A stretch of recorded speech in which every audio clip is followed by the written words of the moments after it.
I wanna be like you, walk like you, talk like you. Except I really don't.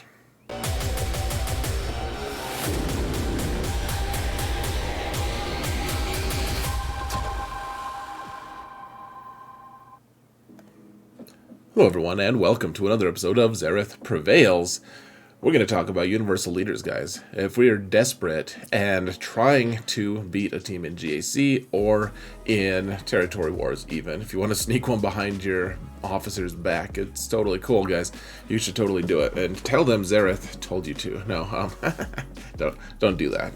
I'll deny it. Every bit of it. If you link this video, the internet will break, so maybe you should actually do it. So here's the thing, guys. There are a lot of characters out there who will lead a team that isn't necessarily part of their faction. Some characters that will actually have impact on their entire squad without having to worry about like fitting with them. Like they don't even have to be good.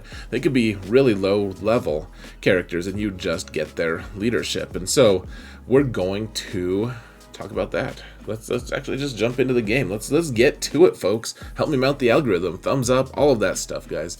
And please, I would appreciate it. Comment in the comment area, everything, please. Here's the first one, guys. Best one in a lot of ways. Boba Fett. Now, a lot of these characters will obviously have faction ties, of course, the faction synergies. We're going to ignore those, though.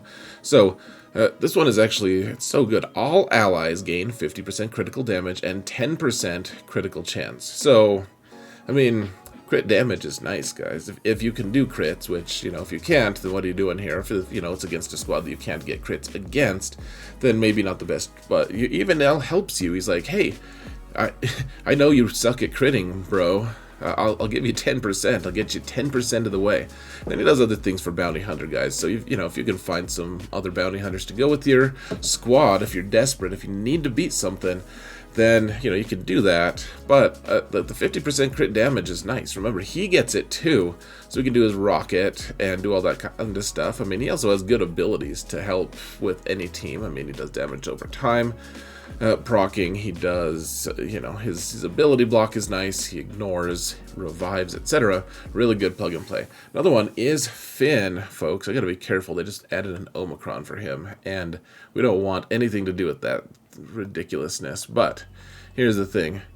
Once you get his leadership up, and actually I think you don't even need that, guys. I think it's just basically this. I mean, the other part's resistance, that's fine, but here's the thing about Finn, folks, is he gives resistance allies 60% defense, offense, and potency. Those are really nice stats. I mean, potency is really nice, of course, for a lot of different reasons, but other allies gain half that amount. So it's like, I don't know, a lot of times, like 30% offense is a crazy amount, guys. For a non-faction lead, this is really good. Like, there's sometimes back in the day when Vader was a little bit more unchained than he currently is.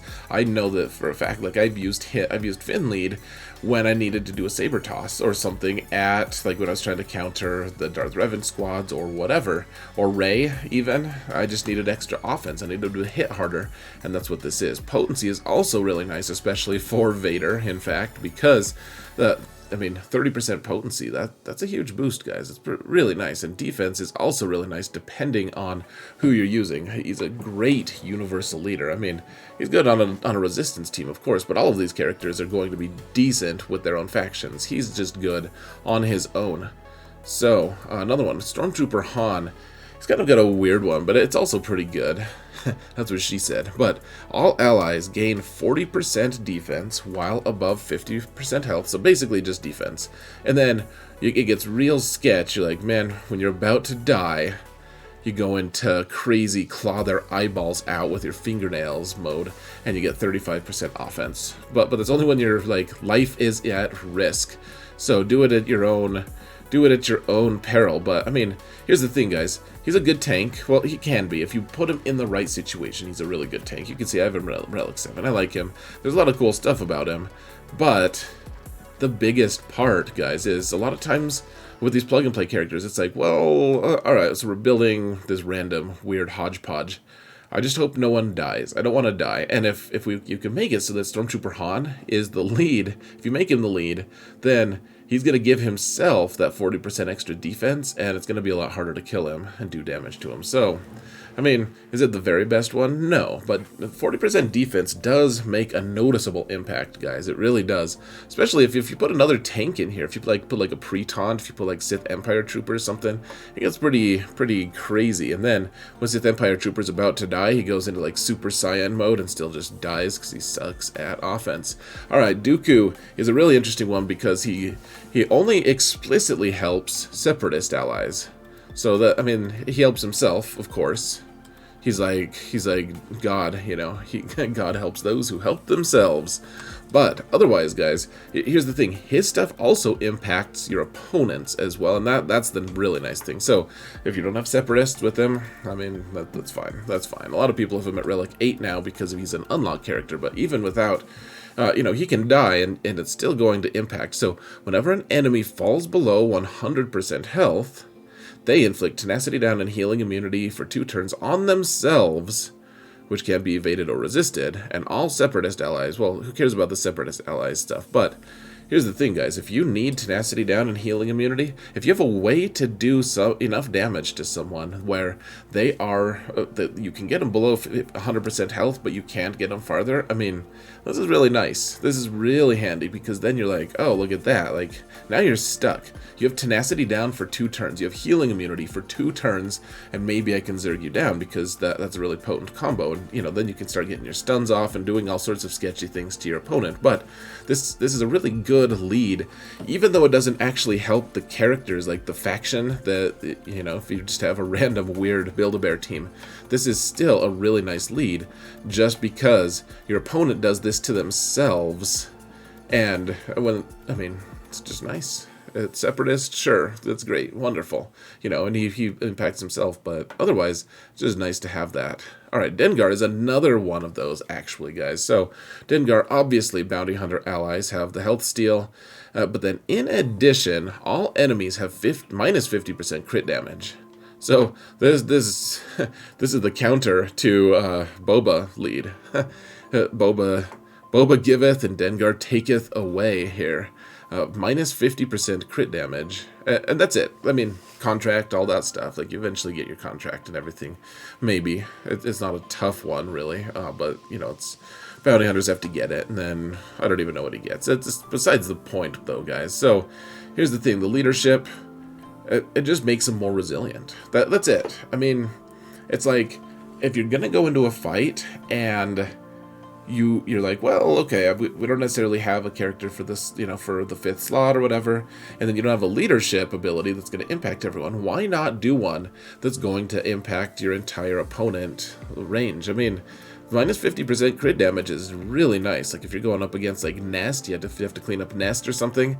I mean, she stacks her crit damage so much. The minus 50% critical is nice. Keep in mind, this is additive. It isn't multiplicative, so it isn't like, okay, Nest is going to do, like, she ramps up her damage. She's going to do, like, 800,000 damage. That's a crazy number, which is totally irrelevant. But let's say she's going to do 800,000 damage. It doesn't just steal 400,000 of that damage. It doesn't even steal, like, so you take whatever the critical damage total is, and you just take that percentage down by 50%. So if her crit damage rating is at 200%, let's say, then it'll go down to 150%. So it's not going to stop everything. It's additive, not multiplicative, but it's a nice little boost to your team, and, you know, that's what we're looking for here, right, guys? Like, just some advantage here and there.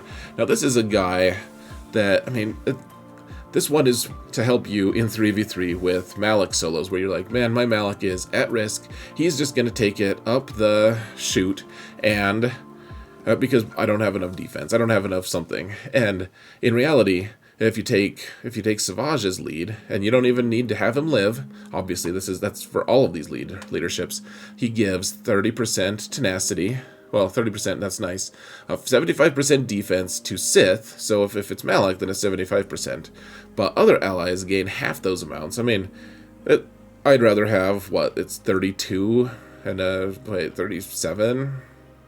something like that, percent defense. I mean, it's better than a kick in the pants, guys, and it's more than, like, Finn gives that nice universal 30% defense, but this is even more. You only get defense, but if that's all you need, if you just need one character to stay alive for longer, then this is going to work. Now, keep in mind, this doesn't work with, like, Wampa. Like, Wampa has to start alone, but it would be nice to be able to start him with Wampa, wouldn't it?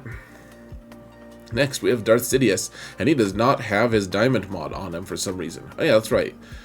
Dude had a plus 19 speed mod. Like, what you doing with that? That's too good for you, bud. But here's the thing, he's available, right? Like, we don't really use him that much. Sometimes we'll throw him with Sith Eternal or something, but here's the thing. All allies gain 15% crit chance and 30% crit damage. I mean, that's all allies, guys. And then there's some Sith stuff, but that's fine. Like, otherwise, 30% crit damage, 15% crit chance. I mean, this is like a worse version of Boba, but a lot of times Boba's going to be off out and about doing other Boba things, and Sidious is like, dude, I'm tired of this bench, can you let me off? And you're like, only let people off the bench if they can provide 30% critical damage and 15% crit chance. And he's like, I'm your man, Captain. And it's awkward, because you're like, you're just going to murder me later because you're the Sith Lord? You're not sure, but, you know. In this scenario, you probably take him up on it. Fives is I mean, you can use him. He's not usually available, but just something to keep in mind. Like in 3v3, he could be available, honestly.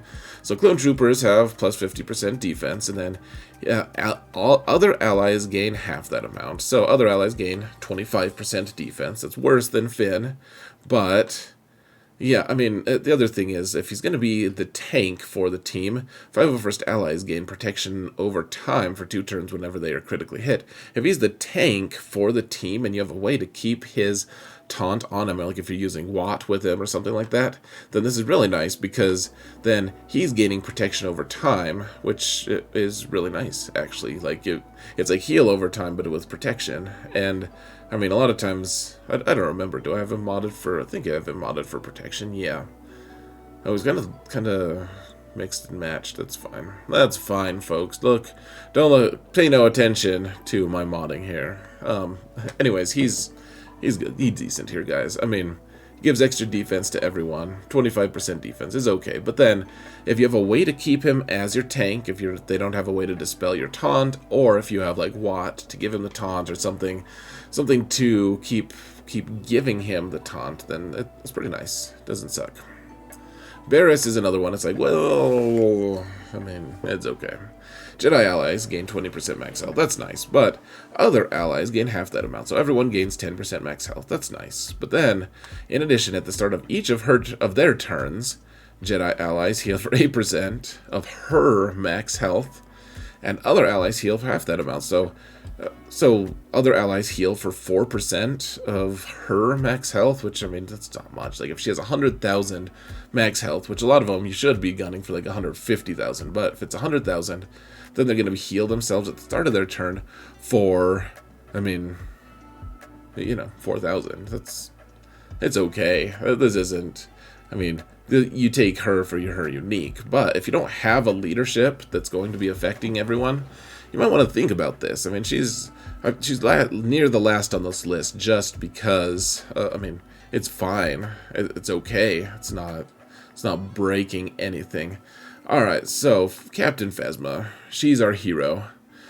Gonna take pollution down to 0, except she's gonna do it by landing in the trash compactor, just like Finn had planned for her. And, you know, she'll help with the pollution that way. But here's the thing, guys. She's mostly a First Order lead. She really is. But she does have this thing where whenever an ally attacks, they have a 20% chance to call a random ally to assist. And then at their First Order, there's all sorts of other cool things. But, I mean, 20% chance to call a random ally to assist. Whenever an ally attacks, I wonder, guys. I actually don't know. We'd have to look at this. But if you do multiple attacks per, you know, like Cyan of Django does multiple hits, or Fennec does multiple hits, does each of those hits have a 20% chance to call a random ally to assist? I'm not sure if that full...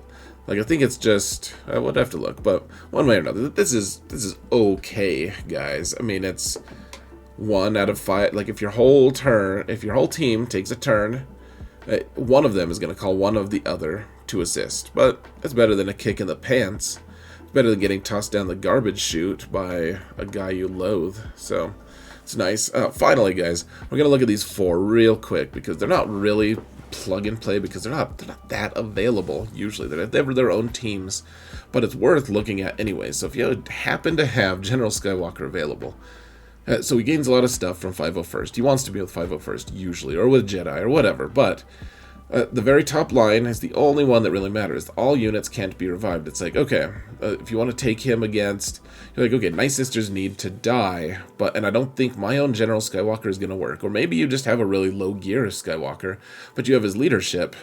If that's the case, then all you need to do is take him as lead, and then the rest of the team dies, but every time they kill a Night Sister, for instance, if it's not zombie, of course, then they can't be revived, which is just a nice effect to have, something to keep in mind, folks. Darth Vader is one that it's like, okay, his leadership is just nice as a plug-and-play lead, because as long as you have a way to protect him, he's going to keep all of those damage over times on everyone, and eventually just strangle the team. It works really well with like Mission of Zalbar or IG-88, or sorry, IG-11 and Queel, etc. Really nice little synergy. I mean, should he go with other teams? Probably, but it's just worthwhile. These characters, remember, are just ones to keep in mind that they do some good stuff. Now, as a lead, Crew is just nice because he makes himself into an ultimate tank. He's already amazing as a tank, but with his lead, so he's giving himself, he's given all these critical damage and speed, all that stuff for First Order, and none of his leadership actually impacts other people. Same with Darth Vader, except for incidentally, but here's the thing. He just becomes a crazy awesome tank, and that's all you really want sometimes. Like, he is the pre-taunt, and then whenever he gains a status effect, they recover 5% health, 5% protection. If you have him high relics, it combines so amazingly with his unique that keeps him alive as well. Whenever he takes damage, he recovers 8% health. So every time he gets a status effect, and it also does damage, it's 13% health and 5% protection. So it doesn't really impact other people necessarily outside of his faction, but he does make himself into a crazy, amazing tank. Finally, we have Rex, and huge shout out to this boy because he's we used to say way back in the day that Rex would always be meta because he always, Clone Trooper allies and 501st allies have plus 20%. Yeah, okay, so they get max health, but this is just clones and 501st, not even other people. So increase is doubled for 501st, halved for other allies. This is kind of confusing, actually. Other allies. In addition, whenever an ally suffers a critical hit, all Clone Trooper allies gain turn meter, and other allies gain half of that. The 15% turns into a 7.5, which doesn't sound like much, but if you really look at it, whenever they suffer a critical hit, 7.5 turn meter percent. Like, if you look at it in terms of math for how much it speeds you up, you'd be shocked at just how much of an impact that makes on how fast your characters are. Is it wonderful? Is it broken? Is it ridiculous? It's not really, not these days, but, he deserves a nod these days as a decent leader of non-clone troops. I guess one other that I don't have on this list, guys, is Farm Boy Luke. He gives a bunch of tenacity to someone. Really, you give him Nest. That Nest is the reason you take him as the lead. So, Farm Boy Luke, check him out, guys. And get ready to put a bunch of gear on him once we get Red 5, because that's going to happen at some point, probably. So, that being said, what did I miss, guys? What things should we all be looking at in terms of a universal leader? I'm sure I missed a couple characters. I would love to hear from you guys. Thank you all so much for watching, and remember that in all things, Zereth prevails.